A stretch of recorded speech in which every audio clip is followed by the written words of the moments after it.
Okay, so let us start today's class.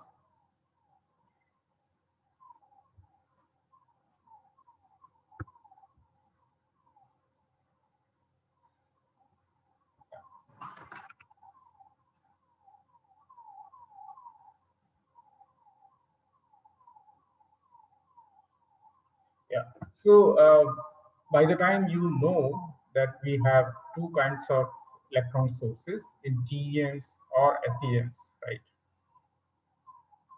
Okay, so thermionic source and field emission source. So as the name suggests, thermionic source, you are applying heat to the filament or to the metallic object, and through heat you are crossing the energy barrier, and electrons are generated, right?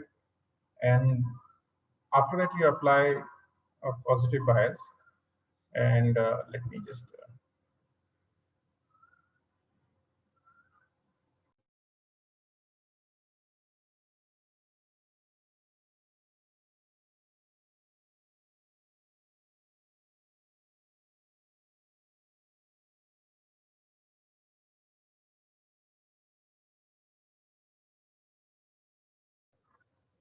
yeah.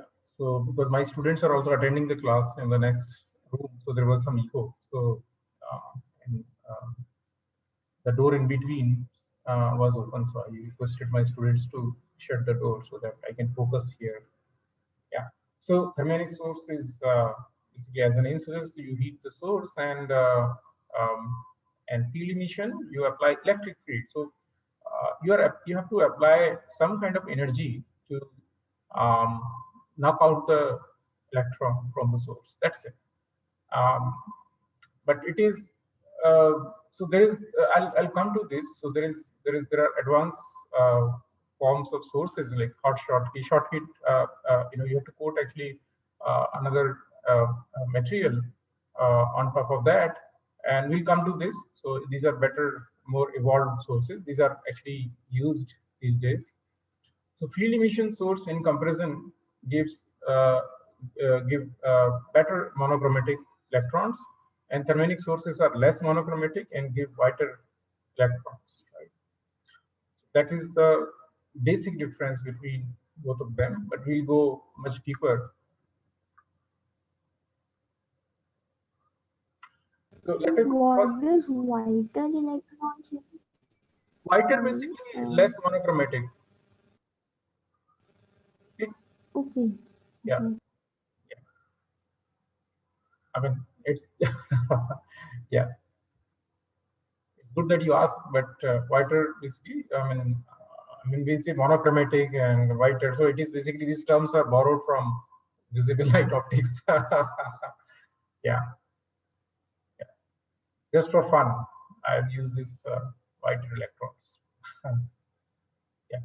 So thermionic source and current density. So here we are using almost 100-year-old equation. So there was a scientist Richardson who actually I'll show the it's always interesting to know about these scientists. So this Richardson, actually, he was at Cavendish Laboratory.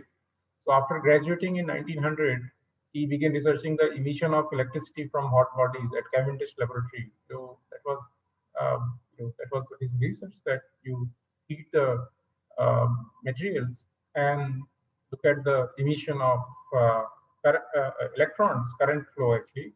So then 1 year later, he demonstrated that if current from heated wire seems to depend exponentially. It follows Arrhenius law as a function of temperature. So even today, we use his equation after 120 years. Um, so his doctoral advisor was none other than uh, J.J. Thomson, right? And his students were Compton, right? Compton effect. And Davison, one of the person, Davison Germer, right? Clinton Davison was also a student. He also got Nobel Prize, actually, right, for showing electron diffraction. So Professor Richardson got actually Nobel Prize in Physics in 1928. And this is a photograph. I think everybody can identify Niels Bohr, right? Diels-Bohr phase is so famous. I think even chemistry students can identify Diels-Bohr phase, right? Am I correct? Yes, sir. Who else Yes, can sir. identify? Harsh Shani, can you identify? Yes, sir.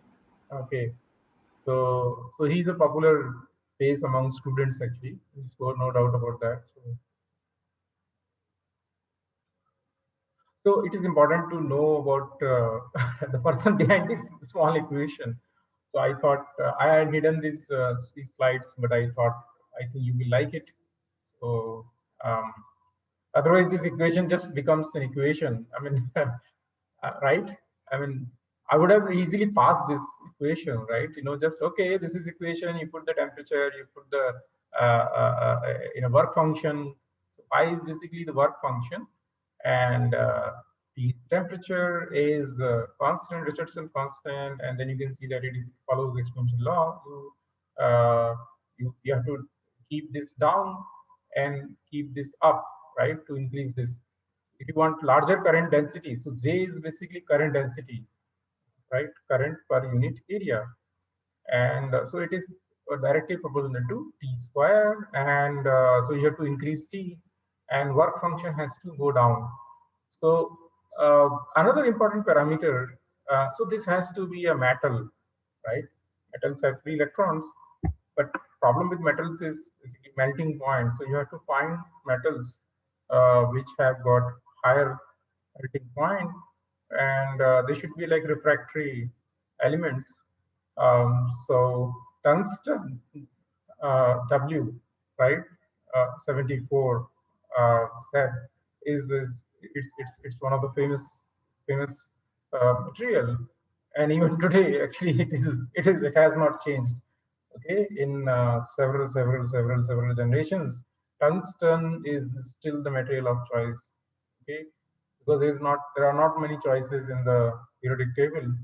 So if you go away from using pure element, then you have excellent material, lanthanum hexaboride.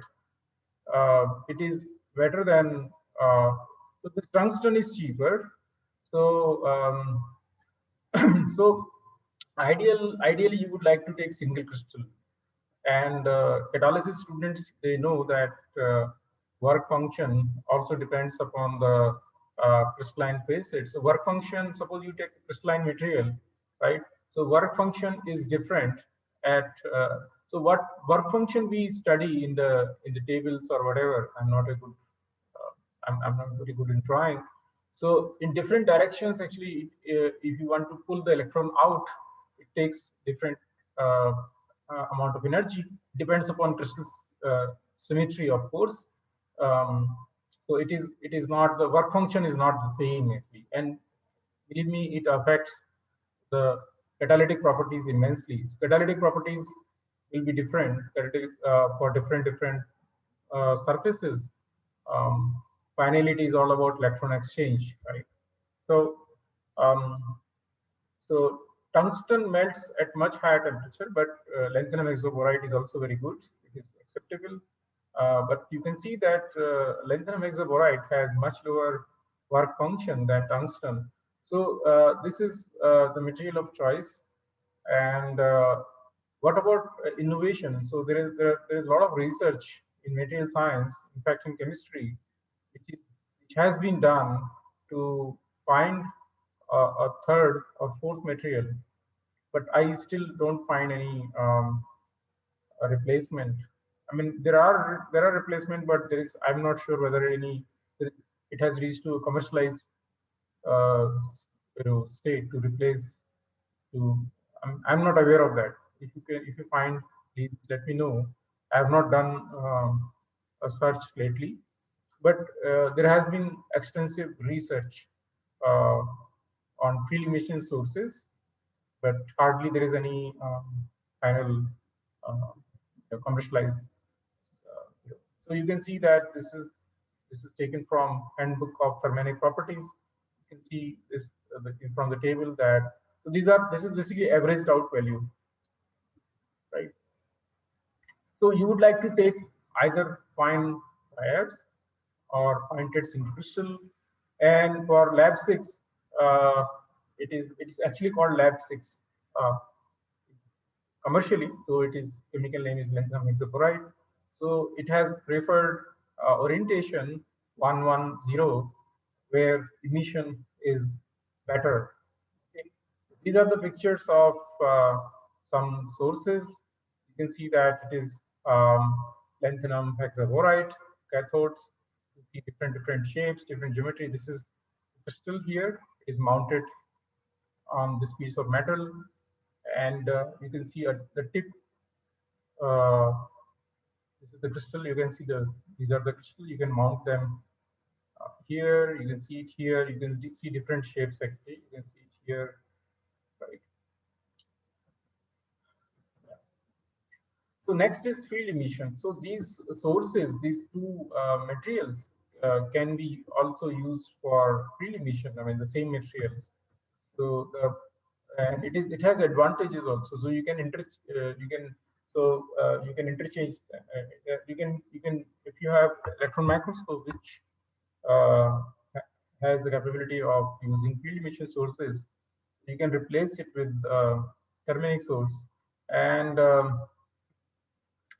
so field emissions again has been, you need actually a pointed source where you can increase the electric field. So if you decrease R, this is actually oversimplified equation. Okay, just for the explanation, this is not taken. It should not be taken for.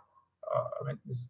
Okay, so basically, if you take certain amount of voltage, because R is very small, pointed, so electric field becomes quite high actually. That's the reason that you need sharper probes for field emission. So field emission was explained first by Fowler Nordheim actually. Professor Hello, Fowler. sir. Hello. Hello. Yes. Sir, R is atomic radius or anything else? No, it's not an atomic radius. It's a radius of curvature of the source. Let me draw it.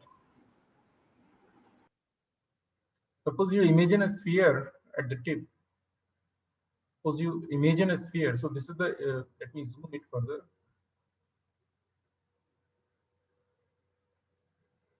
So if you, this is the tip of the tip actually. So if you imagine a sphere, so this is the radius of curvature of this sphere. Got it, Harsh? Yes, sir. Thank you. Yeah. Good question. So any other question? Anybody else? So please ask questions. So I love questions actually. One student is I forgot his name. I think Hemant Jaiswal. I really like him because uh, it's my fault. I get a lot of emails, so I'm not able to respond to him immediately. But he is actually, I don't know. I mean, he's consistently sending me the questions all the time through email, and I answer one question and he sends three more. I answer three more questions and he sends me four more questions. Hemant, can you unmute yourself? Yes, sir. So thank you, Hemant. I think you are the one who is sending questions, right? Yeah. Yeah, thank you for sending the questions. I love questions actually. I love questions. And Actually, I'm revising the classes, previous lectures. So oh, very good, very good. Keep sending questions, as many as possible. Okay. Yeah, yeah. That will benefit you also. Yeah. yes, sir. Thank you, sir.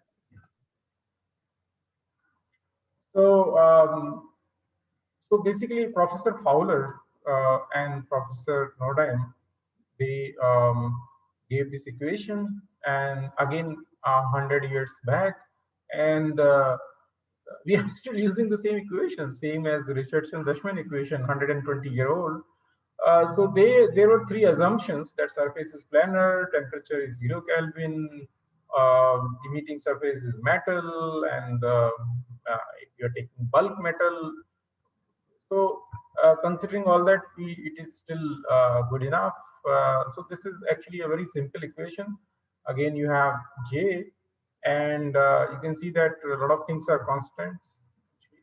Uh, um, mu is the Fermi level related to the bottom of the conduction band, and phi is the work function, and E is the electron charge, right? And F is the electric field, right? E is written as F here, right?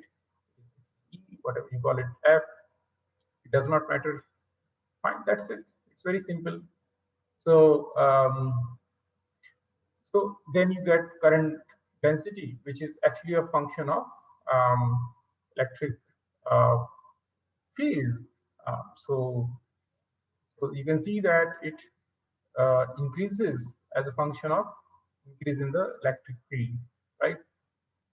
Yeah, you can see F appears here also. Yeah.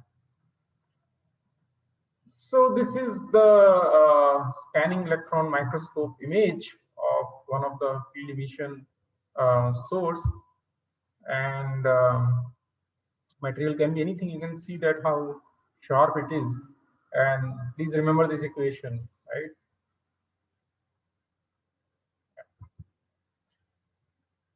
So yes. So last line. So Fermi level related to the same. Can you explain the Fermi level? Yeah. So for that you need to have some physics background. Okay. So basically Fermi, because these equations are normally taken for t is equal to 0, and they are taken for metals, right?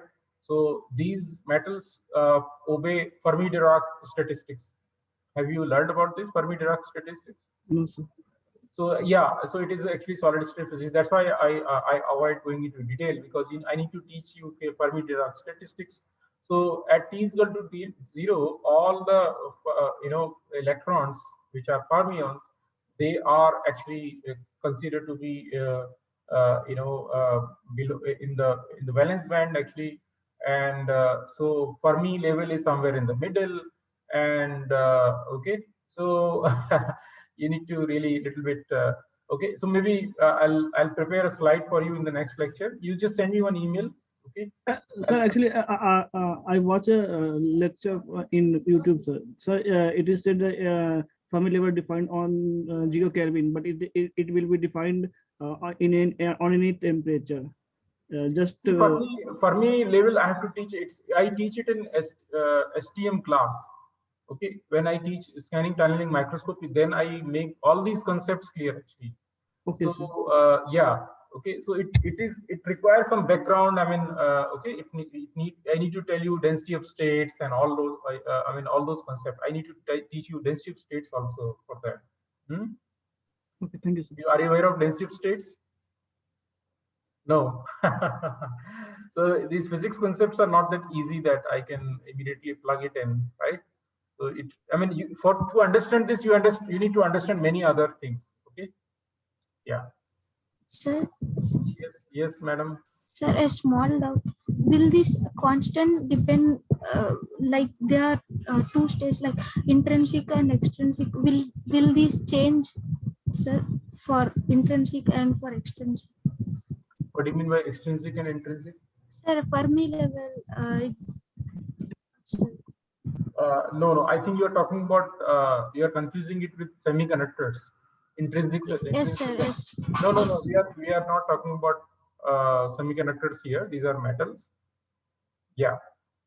And Fermi level actually is a more complex feature for crystals. Actually, it is not. I mean, it is not the way it is shown in the textbooks, like a line. Actually, I can draw a line somewhere and then I can say that this is the Fermi level, but actually in reality it is more complex than that. Okay, so this is basically valence band, and this is conduction. Sorry, this is conduction band edge, and this is valence band edge, and this is somewhere EF, and this is actually story of t is equal to 0. So these states are filled. So I mean there is no gap actually, obviously in the metal. Yes, sir. Okay, but so it is more complex than that actually. Okay? I need to teach you some solid state physics for that. Okay, so maybe in so one of you can send me one email, and I will include in the slides. So what I will do, this is the first time somebody has asked me about Fermi level. Normally, chemistry students don't bother about this. Because you have stopped it here, so it is my duty to include a slide next, so that there is a follow-up slide. So I'll include some teaching aids there, so you can understand. Yes.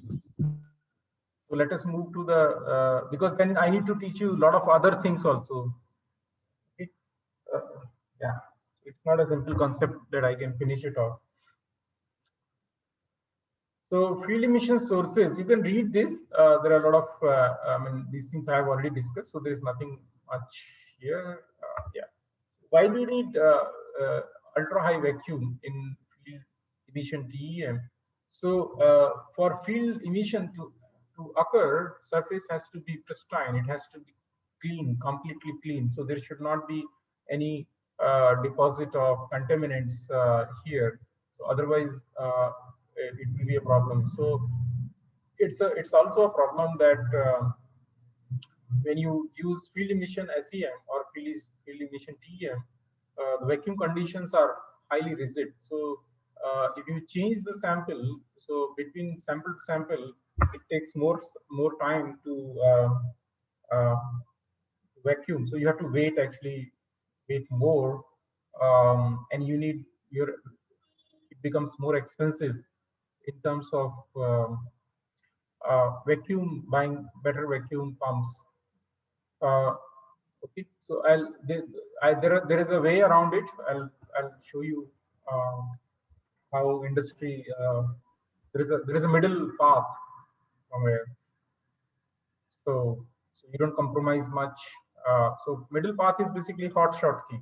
So instead of so basically you middle path is somewhere field emission plus apply slight heat. Okay, so it is called N plus okay, you got basically to create Schottky junction, you basically put zirconium oxide. So that lowers the work function. So basically you lowers the work function, right? And apply a little bit heat, and then you are using field emission. So you are applying voltage as well as you are applying heat, slight heat, not like the way you do it in. So actually it. Okay. So basically, so in cold fag you are just applying voltage to pull the electrons out, right? No temperature, so it is held at the ambient condition. So there are disadvantages that suppose the chemistry students are using some volatile samples. There are some solvents which students have not dried. What will happen that some of these molecules, some of these debris will fly, it will get coated. There are high chances that it will coated all over the microscopes and it will get deposited somewhere. Over a period of time, it ruins the source, right? If it is cold fag. So hot fag is desirable because if you keep it slightly at higher temperature, so it will have a self-cleaning mechanism. So it will not, it will remain actually cleaner than cold fag because it will burn off any hydrocarbon. It will not allow, it will basically degas actually. Okay, so that is advantage number one. Advantage number two is that you the you don't need to apply very high operating voltage, so your voltage comes down. Okay, voltage requirement comes down because you are slightly heating it up. Okay, and yeah, so these are the advantages that you can keep it contamination free by keeping it using it. And in addition, what you do, you actually make a Schottky junction by putting a semiconductor and a metal semiconductor junction. So that lowers work function, and that is desirable. So that is helpful for eventually the field emission. So material of choice is basically zirconium oxide. Of course, there are advantages and disadvantages. So Schottky meter has many advantages. So industry these days use hot Schottky, actually. Hot Schottky meter, right? Uh, field emission. Okay, so please note that. So you have smaller source size, so it's a pointed source. So you have higher current density, right? So you don't need to pump too many electrons, but the area is smaller, so you can increase the current density. So you're not interested in taking a broader source actually. And and also coherence. So broader source is less coherent. Please remember, for electron diffraction you need coherency, high amount of coherency. So spatial and temporal coherency. So smaller the source, it will be better. And so it will have lower energy, electron energy spread. So it will be less whiter Nisha-Jen, right? It will be more monochromatic. This will be down. And high brightness, so beam current per solid angle, beam current density per brightness is basically beam current density per solid angle will be higher, and noise will be less, and stability will be more, and it's much simpler. The Schottky is superior to thermionic source in terms of all these parameters we have, and it's brighter. Yeah, so it's all listed here. Yeah, so let us survey. So this is taken from Gary Carter. By default, uh, if I don't have source written, so you can assume that it is, I mean, it's not very convenient to write on each slide because it's a classroom lecture. So there are thousands of slides actually, which I have, thousands and thousands of slides. So so I am following Gary Carter book, which is standard textbook on electron microscopy.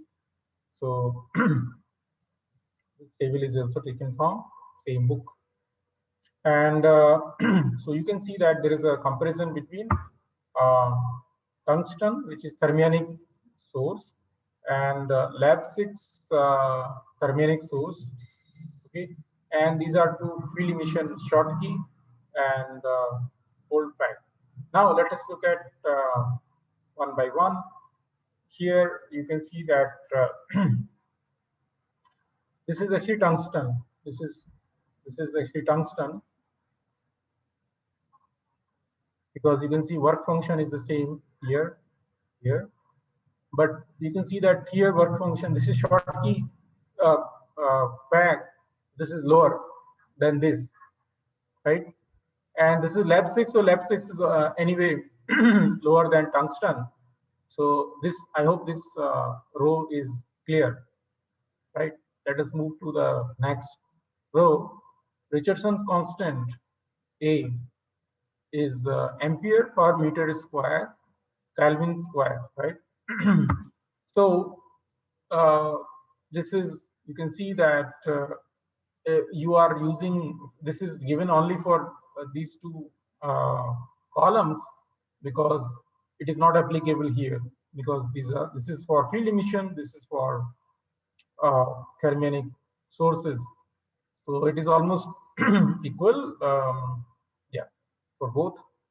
Operating temperature is higher for this and lower for this, because you can go to this temperature because its melting point is higher. That's the reason that you can take it easily to, if it is required, but it's not, it should not be used. It's not okay. Now the fun starts. So current density, which is quite important, at 100 kilo electron volt, you can see that there is a huge difference. So this is 10 to the power 2 and versus 5 here. And in cold Schottky, you can see, sorry, in Schottky effect, it's hot Schottky, it is hot Schottky. Okay, it's not cold. Hot Schottky, you can see that temperature is kept quite high. This is in Kelvin, and this is 300 Kelvin, almost right, laboratory standard temperature, 27 degree, around that. Right? Yes. Sir, emitted electrons also carry the same temperature. Sorry. Sir जो electrons निकलेगा filament से, sir उसका temperature same होगा या मतलब कुछ होता नहीं है? See, electrons, you can define electron in terms of temperature or in terms of energy, but electron is you basically how do you define? Very interesting question. Sir अगर particle मान रहे हैं सर तो उसका नहीं, सुनो no, don't worry. I will answer very nicely. So first I have to define what is the what do you mean by temperature? Where does this concept of temperature arises? Actually, most people are not very clear about the philosophy behind. It's basically a philosophical question. Actually, temperature. What is a temperature? Actually, temperature is an imaginary concept, I would say. When you temperature is actually imaginary concept because there is nothing. It's an illusion. Actually, temperature. I would say that. We say something is at higher temperature. Aren't you surprised that I say temperature is an illusion? Most of you are surprised or no? Can somebody define what is temperature? Physics student properly? Mayur, would you like to define what is? Mayur? Sir, average kinetic energy of the Yes. Of the system or molecule, sir. Yes. That's correct. So it is actually the kinetic energy. So you call it as a temperature because you so we call something hot and something cold because our senses fool us actually.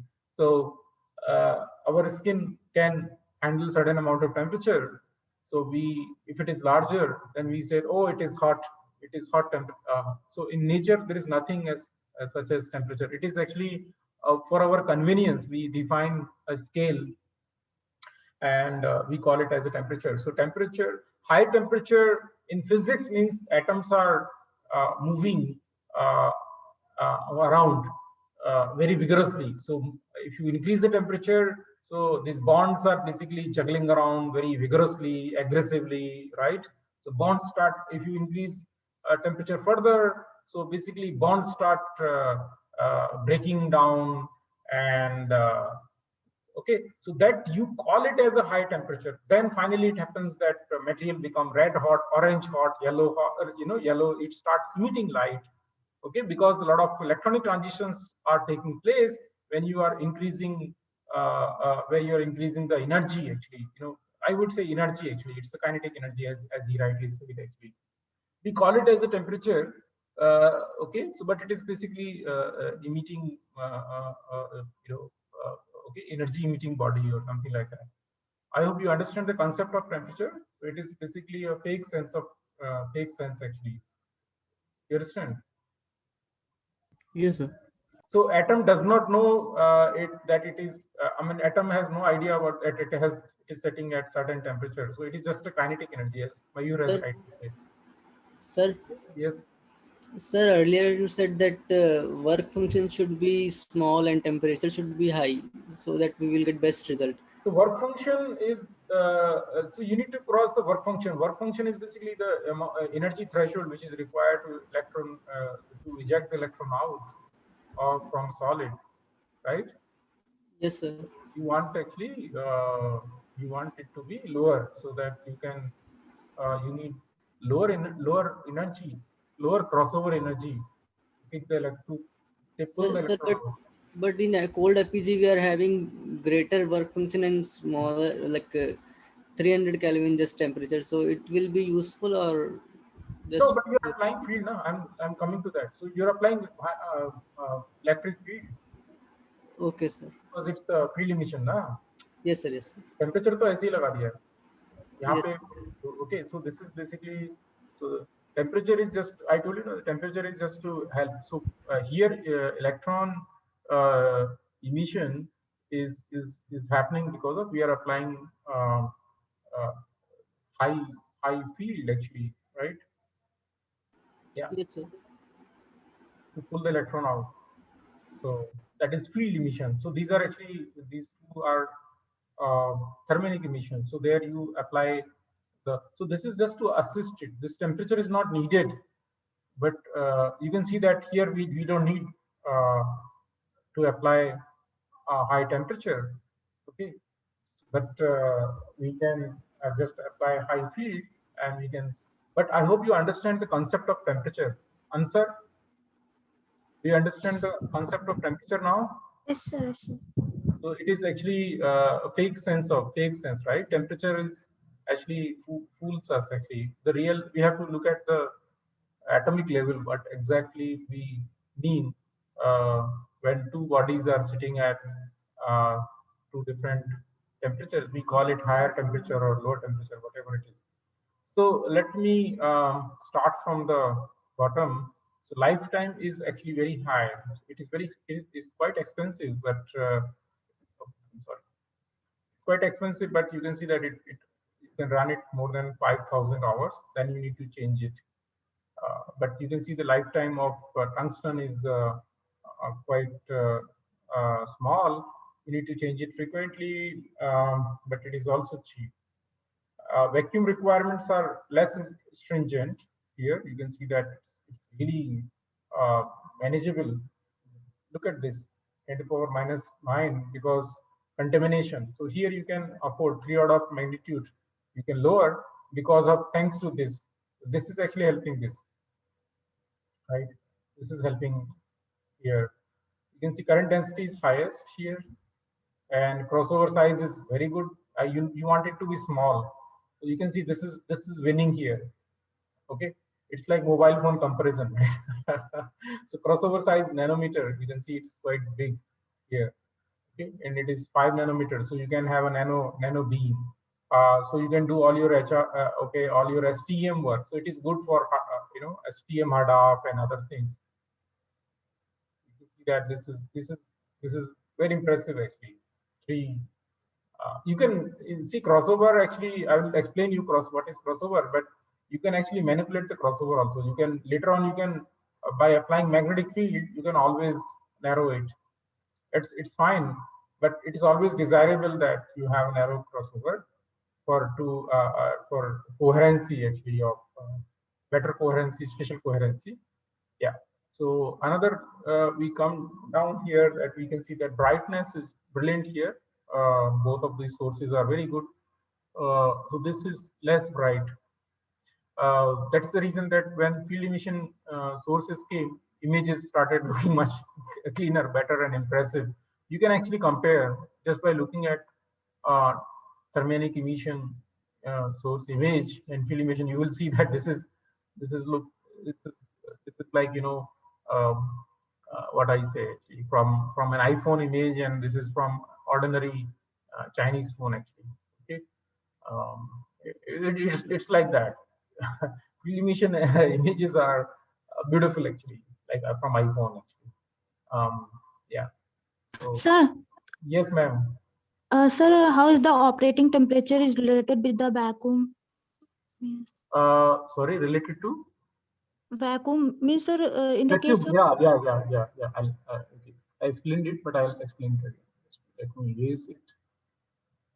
So the question is that how the operating temperature is related to the vacuum.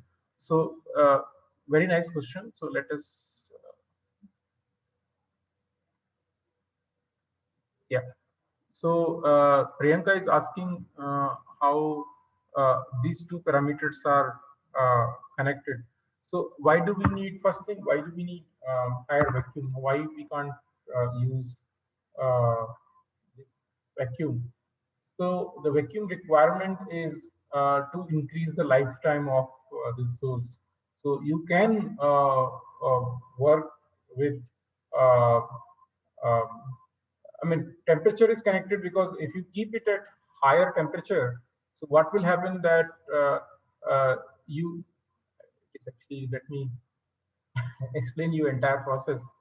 So this is Priyanka's sample. And Priyanka is very careful student, very careful student, and she put her sample in the vacuum desiccator, and EM sample to dry it up nicely.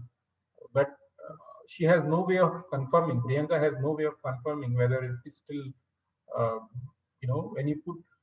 So when you put the sample, suppose it's in ambient. Now you put it in the TM, TM chamber, and now you start the TEM, and this is basically vacuuming it. What will happen when you start vacuuming? So a lot of the Priyanka sample will start emitting these gas molecules. And after some, it will keep on emitting. And suppose you have started Beijing, so you turn on the source, and electrons are emitting. So what will happen that some of these gas molecules will get bombarded with these electrons, and they will obviously will get charged up, and these charged up molecules can deposit on electron lenses, and they can also reach to this source. They can contaminate, they can coat, actually they can get coated here, right? So one way is to, if you increase the vacuuming conditions, what will happen that it will these contaminants will be sent out, will be thrown out. So that is the reason that one way is to you keep these conditions stringent. कहाँ गया हमारा vacuum? हाँ ये रहा. तो प्रियंका क्या करेगी? प्रियंका के पास एक सोल्यूशन है कि प्रियंका बोलेगी कि मैं यहाँ पे वैक्यूम का स्ट्रिंजेंट कर दूं कि ये एक भी मॉलिक्यूल नहीं छोड़ेंगे. उसके लिए प्रियंका को 3 ऑफ मैग्नीट्यूड यहाँ पे बहुत पैसा खर्च करना पड़ेगा. एक दूसरा सोल्यूशन ये है. Second solution is that you put it at higher temperature, 1700 degrees centigrade. So what happens that all these hydrocarbons, mostly these are volatile, they get really burnt up. 1700 Kelvin, Priyanka, is good enough to burn, right? Any of these chemicals, right? Yes, sir. Yes, sir. Yeah. So it will get burned up, and then it will turn into gas, fragments, and this will be thrown outside, even at this vacuum. Priyanka, how we are clear? Is it clear?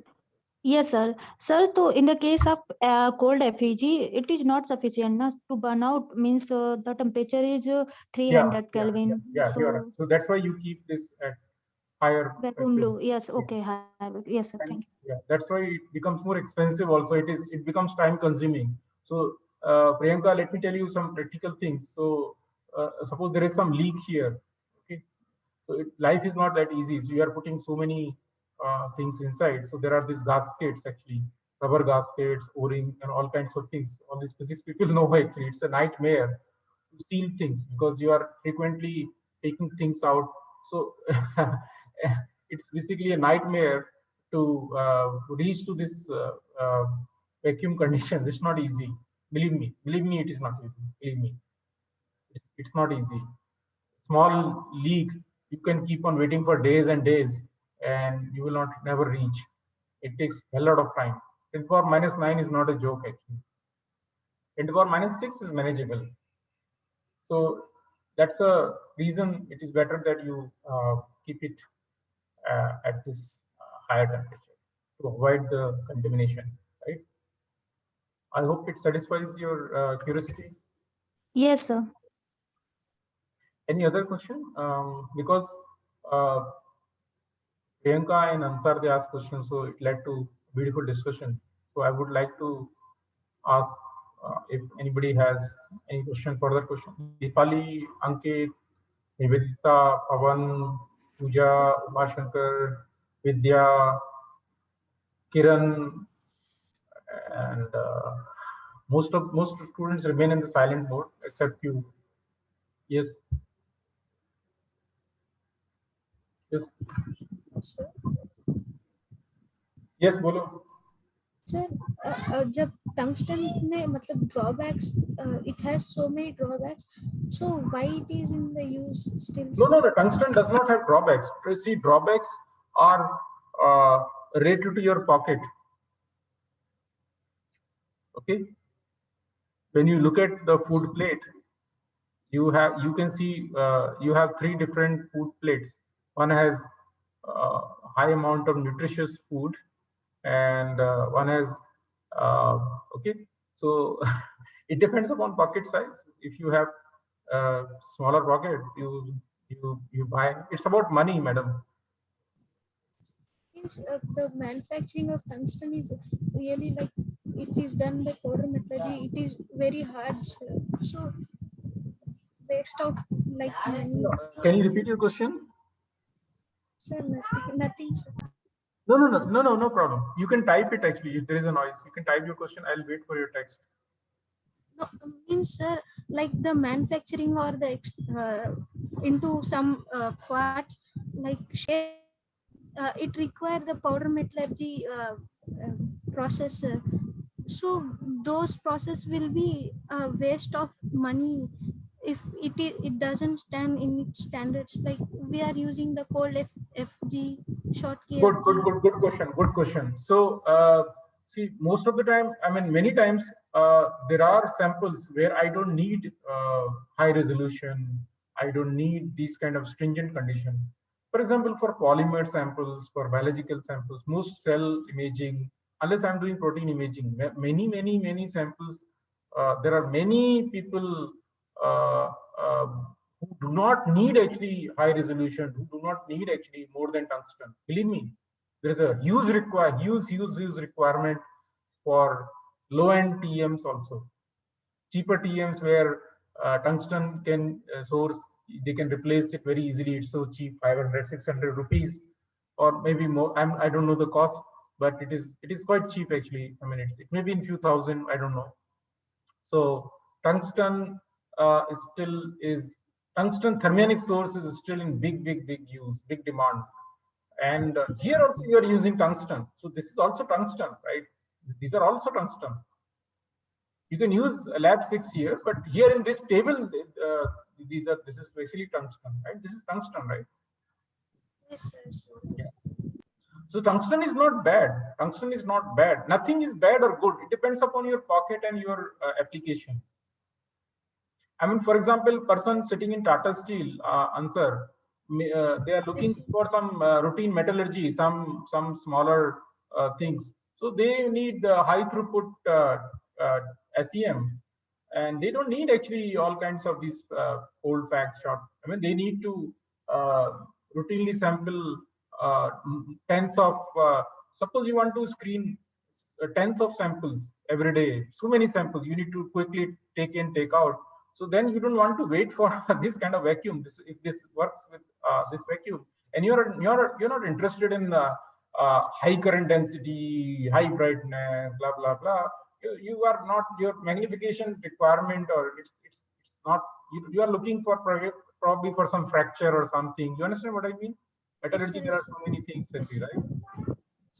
And like it is commercially used, but for the high specific laboratory use, we use this short key and cold. it will give both actually. For example, that's the reason that NCL kept both. Most good laboratories keep actually one at lower end, one at higher end. NCL has always had two actually, one thermionic emission, another field emission. So that's why you can see at Banaras Hindu University or any good institute, they have multiple uh, SEMs, multiple TEMs. Even in SEM, we always had one older thermionic emission SEM, one newer field emission, another thermionic emission environmental SEM with dual gun. So for different purposes, you choose different microscopes. I mean, everybody should not be allowed here actually. I mean, it's not. And most institutes will ask you list of questions. Why do you need this? Why you can't work with this? Because this machine can run more samples in a given time, because you don't need to wait for this vacuum to reach. Got it? And also, its breakdown time is much. This breakdown time, machine breakdown time is much less for this comparison to this. Okay, this becomes more sophisticated, right? A lot of complexities are there. So this can be repaired much faster. Okay, got it? Okay, sir.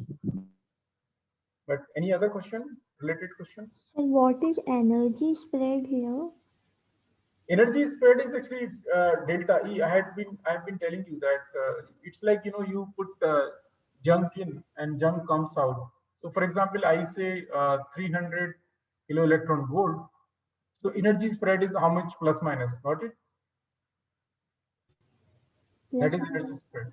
Huh? Someone I again? didn't get it. No. So when you say 300 kilo electron volt,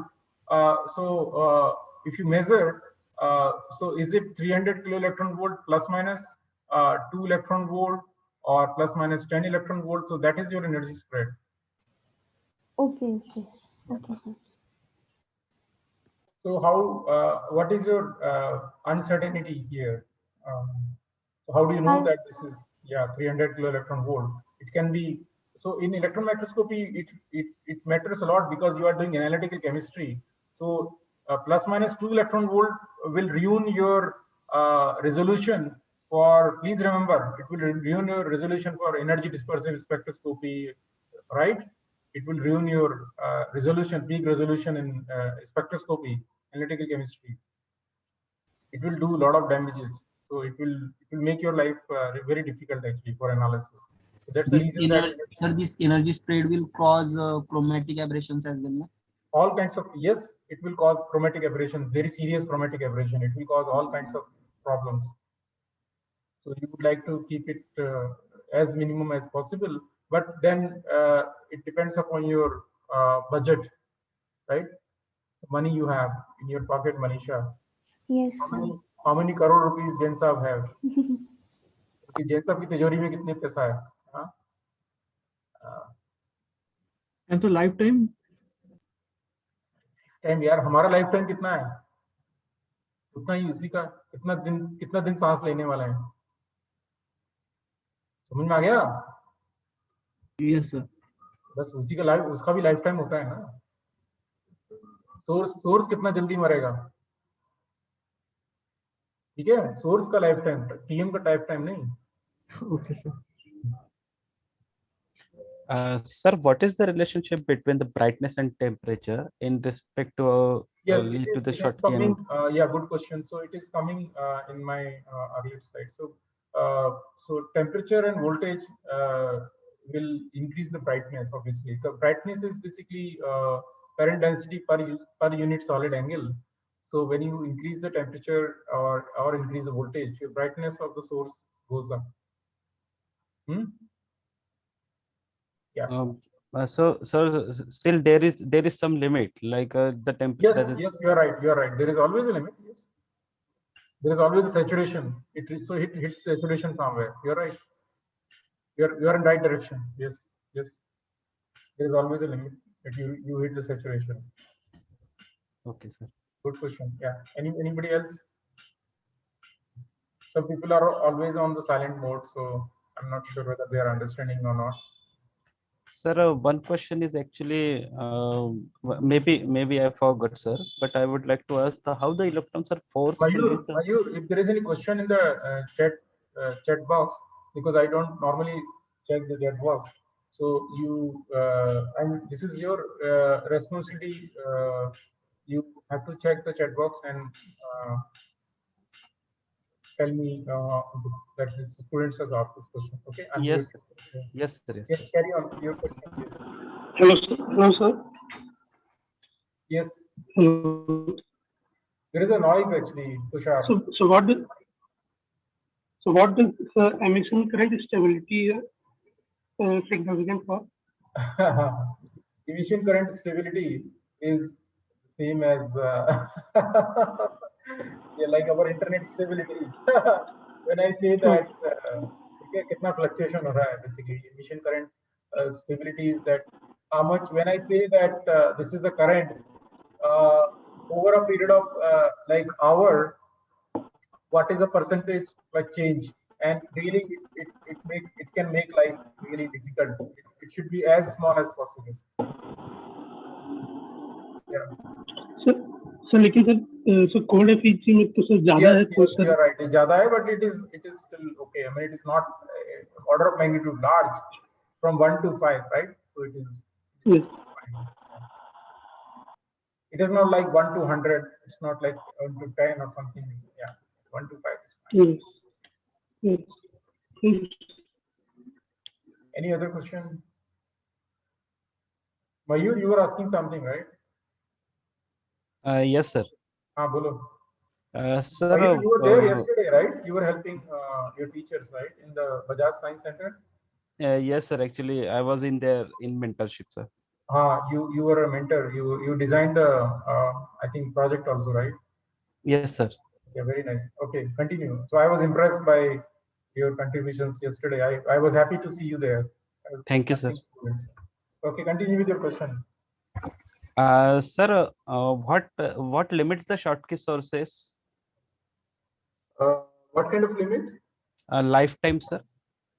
Lifetime is basically 5,000. It's mentioned here 5,000 hours above. Sorry, sir. Can you please elaborate? What do you mean by 5,000 hours? 5,000 hours of firing it. Arey yaar, bike chalaiye. Have you run bike? Sir, bike चलानी नहीं आती. पागल आदमी. So bike ki bhi, there is a engine has got lifetime, right? Yes, can sir. run for 1 lakh kilometer, and after that it will die. It's not necessary that industries take the responsibility when you're buying something that it will run at least for 5,000 hours. I mean, when you turn, it's like turn off, turn on time total. Okay. So you understand. So turn on, turn off time. For example, day 1, 5 hours. Run kiya. Day 2, okay. It's not Yes, like sir. you're keeping it in lock and ताला लगा के चले गए, light वगैरह सब बुझा के सब. That is not counted in lifetime. Lifetime is basically actually when you're using it, when you're turning the power on for 5 hours. Same as you have your car mileage, that odometer. Yes, sir. Yeah, it shows the kilometers, how much. Yeah. Why are you so worried actually? Don't worry actually. क्या खरीदने वाले हो क्या? नहीं, sir. Electron microscope.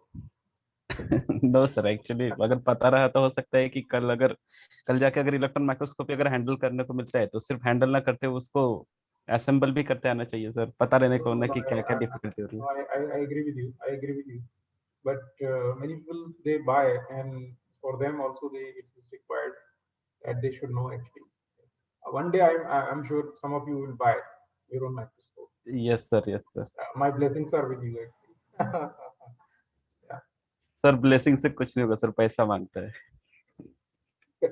अच्छा, blessing से नहीं होता. चलो ठीक है.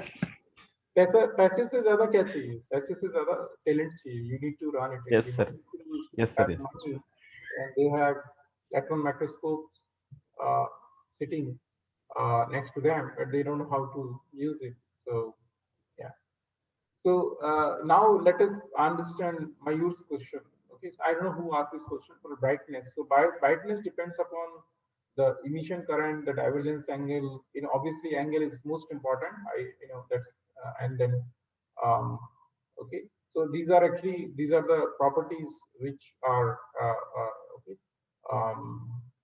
Yeah. And current definitely depends upon emission current depends upon voltage and temperature, right? This parameter. Yeah. So indirectly, beta also depends upon V and T, right? So any parameter which decides current will determine this. So I don't like you to show a lot of equations. So I used to hide it, but I thought today I'll show it if you have any question.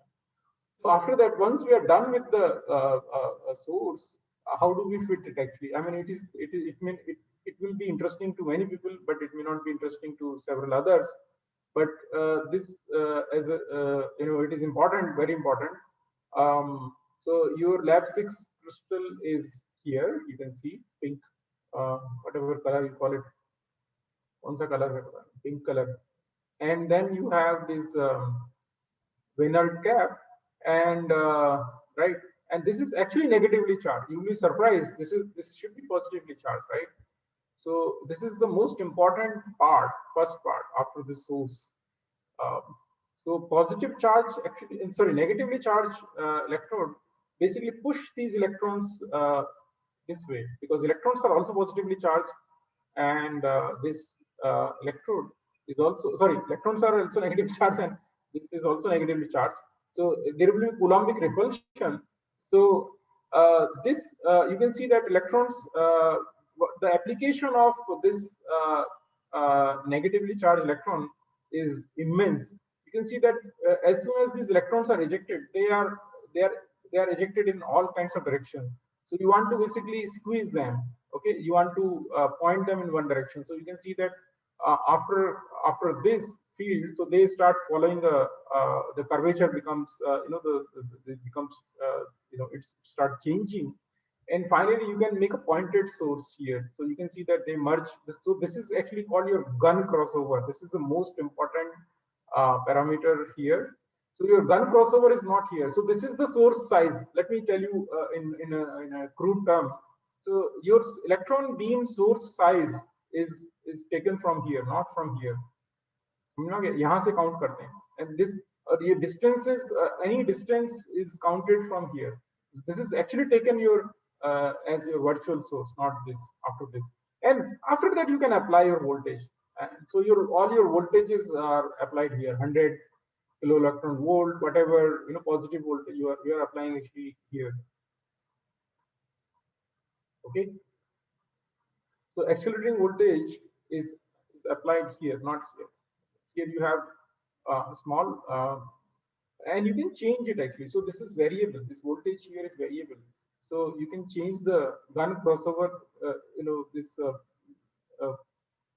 beam a probe size actually. You can, of course, you can do it later on also, because you have lenses C1, C2, and all those lenses are there. So I hope it is. So this is a beautiful description. You can see that when you apply different voltage, no bias, you can see that you are losing a lot of electrons, because these electrons are diverging, right? Electrons will start diverging very fast. So so you are basically losing, because anode acts like an aperture, and these electrons will be blocked. So you are left with less current actually. Here actually you are using here you are using, basically you are squeezing them, right? So you can actually have more electrons actually here. And this is actually this ulta actually. This should not be. It's not maximum current. It's wrong actually. Because here you are blocking some electrons. You can see that here you're blocking. So so I have to modify this. It's not correct. So here you have no current. So intermediate current should be here actually. It should interchange, because you are blocking the electrons here from this. There is an error in this diagram. So next question is how do you fix it? So Mayur wanted to do some assembling. So next, all these slides are for people like Mayur, okay, who wants to do some hands-on. So it is very easy. You can easily, this is for thermionic source, so you can detach it from this. I have done it several times myself. So you can just rotate it and remove. And here you have, इसके नीचे तुम्हारा source होता है, plastic वाला, yeah, like this. You can see that this is the cap actually. This is Reynolds cap. This is actually this one. And this is your narrow opening, Reynolds cylinder, Reynolds cap. So यहाँ से electrons come out of this. So here somewhere in between this white, this is your source. I have it in drawer actually. Drawer, I think.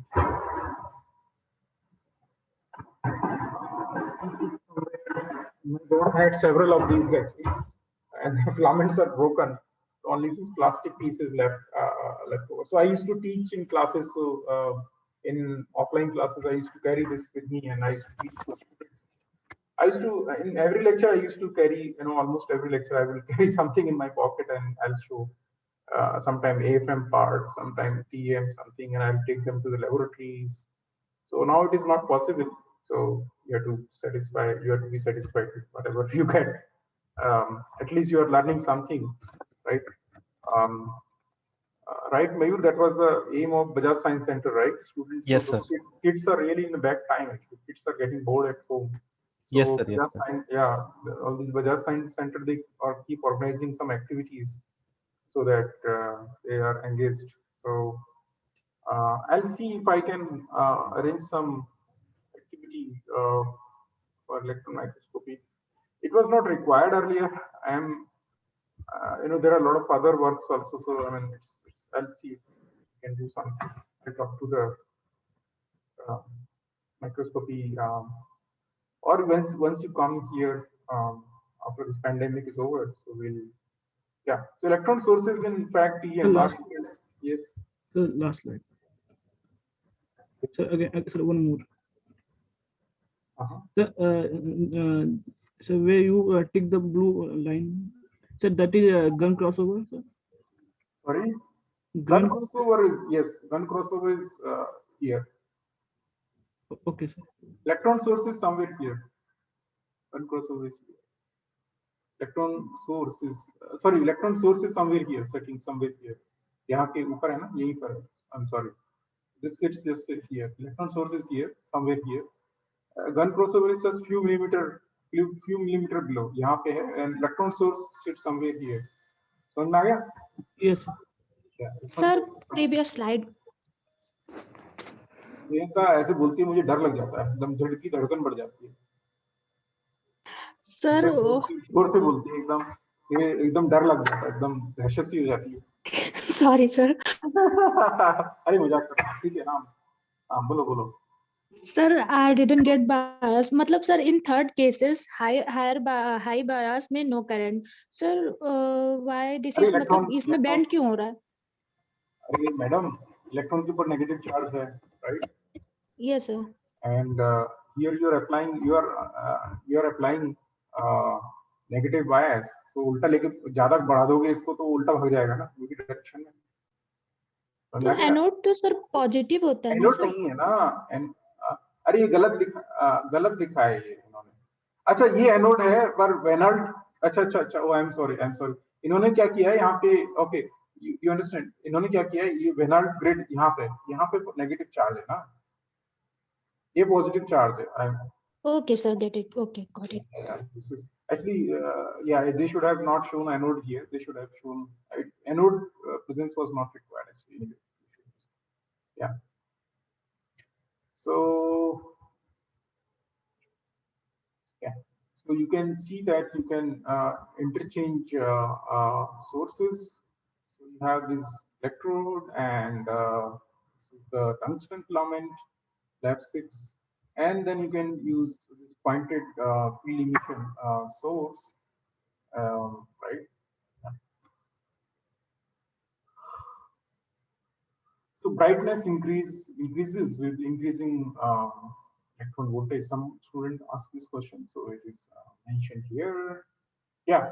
So how much energy you really need? You can read all these things, but I'm a bit lazy to read all these texts. So I leave this text here, so that students can read those things. Text, if there is no text, actually students find it very difficult. I mean, I personally would like to keep some text. So I don't like removing text from a classroom lecture, because text become, otherwise you have to distribute separate lecture notes. So that is a lot of work actually. So I have used lecture notes, the text notes, and then the slides. Actually, it's a few things to do in one. So you can read. But this statement may excite you actually, that these two may provoke you. तो भड़का सकता है, right? तुम पता नहीं भड़के हो कि नहीं भड़के हो.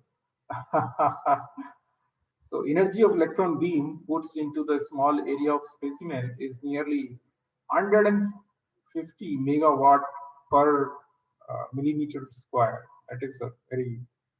This is actually so TM electron source is the brightest continuously radiating source known. It is considerably brighter than even a supernova. Okay, do some research on Google and find out and let me know. So last question is actually of the day is what kilo volt TM should I use? So we have discussed this question several times from several angles, several times in past from several angles. So I've been telling that lower voltage is always better because interaction is better. Interaction is much stronger, right? Um, and scattering cross section becomes less when you increase the energy, right? So in the light of the previous discussion, let us again debate this. So you should always operate the TEM at maximum available kilovolt, unless you should not. Suppose your sample demands that there is some beam damage, knock-on beam damage, right? So because remember that higher voltage, more knock-on damage is there, and lower voltage, more radiolysis damage, right? Okay, so that we discussed earlier. For lighter and more beam sensitive materials, lower kV may be better for ceramics or polymers. For most materials, there is not much use going below 100 kilo electron volt, since the images will be rather dim and you will have to make very thin specimen to see anything useful. But for crystalline specimen where you want to carry diffraction studies, 100 kilo electron volt is better than 200 kilo electron volt is better than 300. Okay, so providing you can still see through the specimen. So lower the voltage is better for you, because otherwise, but you should be able to transmit the electrons through the specimen, because it is, higher the energy, you can transmit more electrons through the sample, because higher energy electron will interact less and they will penetrate to the other side. So if you can penetrate sufficient electrons, then lower energy is always better. Okay, so this is the condition, that providing that you can still see through the specimen, because remember you are doing TEM, transmission mode. You should be able to see electrons on the other side. If you are looking at, if you are interested in diffraction studies, if you are just interested in particle size morphology, then it's fine. You can use any biological specimen, fine. You can. Somebody asked me what is the difference between specimen and sample. Very brilliant question. Specimen is actually the part of your material under study, and sampling is basically more of a statistical averaging. You do sample come from more like sampling. Sampling like you take multiple samples out of your object of study actually. So people use it interchangeably, but specimen is better when you are doing single measurement or whatever. So, but people use it interchangeably. So do I. So what, again, to carry forward this discussion, the gun is brightest, so you get the most signal to put in your specimen. The wavelength is shortest. Okay, for higher voltage. For higher voltage, obviously we have discussed that resolution will be better there. So there are advantages for higher kilovolt. So you have to see, but there are disadvantages and advantages of higher kV, because your so cross section is reduced. So broadening is also reduced. This is the advantage which we did not discuss earlier. So more cross section means more scattering. More scattering means more broadening. So resolution becomes worse actually, right? Spatial resolution. For analytical spectroscopy, for analytical chemistry, I always mention that electron spread should be reduced.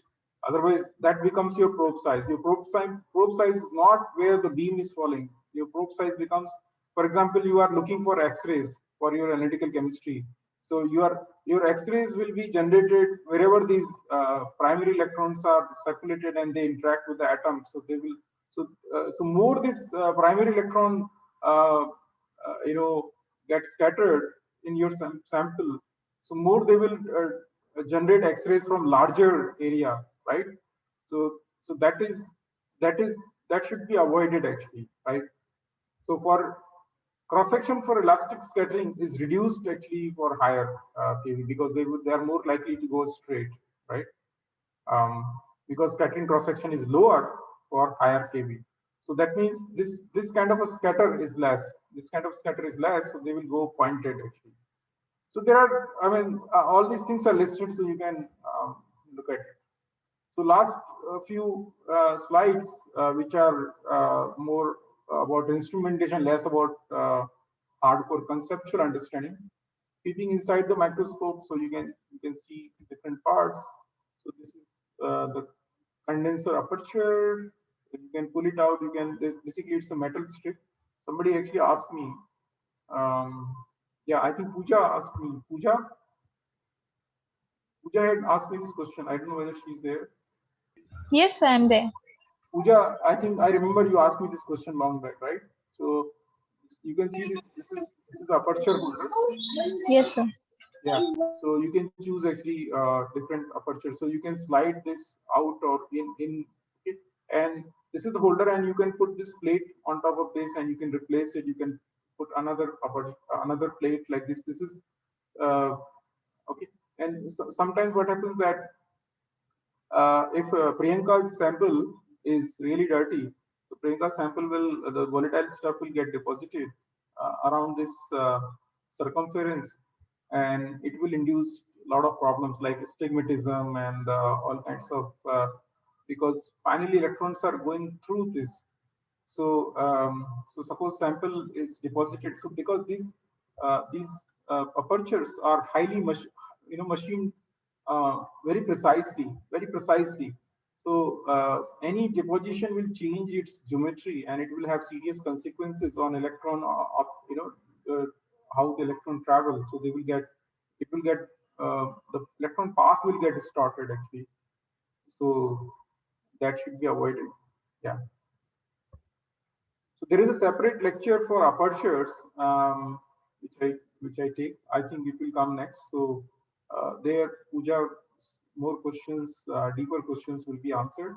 Pooja was actually asked these questions. Pooja is from Pune University Chemistry Department, and she's, I think, MSc analytical chemistry student, and she's taught by very senior professors in chemistry department there, and during the exam they asked some questions.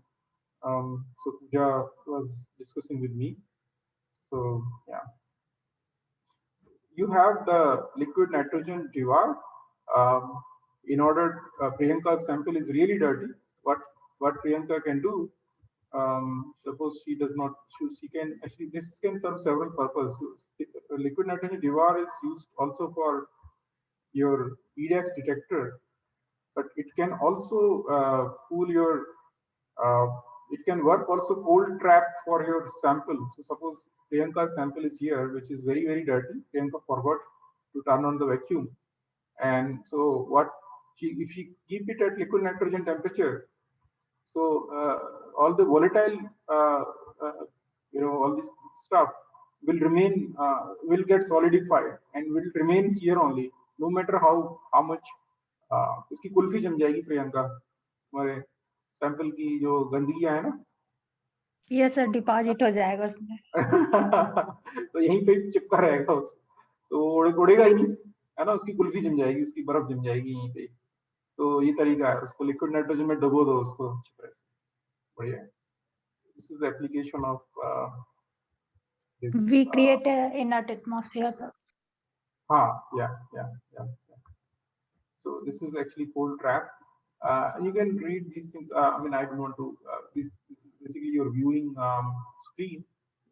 Here you have a phosphor coating, and then below that you can have CCD camera these days. So you can take digital image. We used to carry. I can show you. Actually, I used to keep in drawer many things. I will not show you how I started to carry it. I still have some old silver films, silver.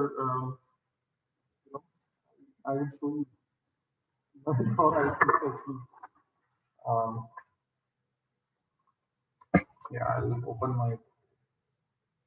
Yeah, I think you can see it now. see, these are the positives. So these images are 20-year-old. मेरा खुद का लिया हुआ 20 साल पुराना, ये paper में गया है. I mean, that's why I'm keeping them. These TM images, can you see, Priyanka? Yes, sir. ये 20 साल Sir, I पुराना. am Priyansh. हाँ, प्रियांशी. Yes, sir. Yes. हाँ, अरे हाँ, Priyanshi. So Priyanshi, these are 20-year-old, you know, yeah.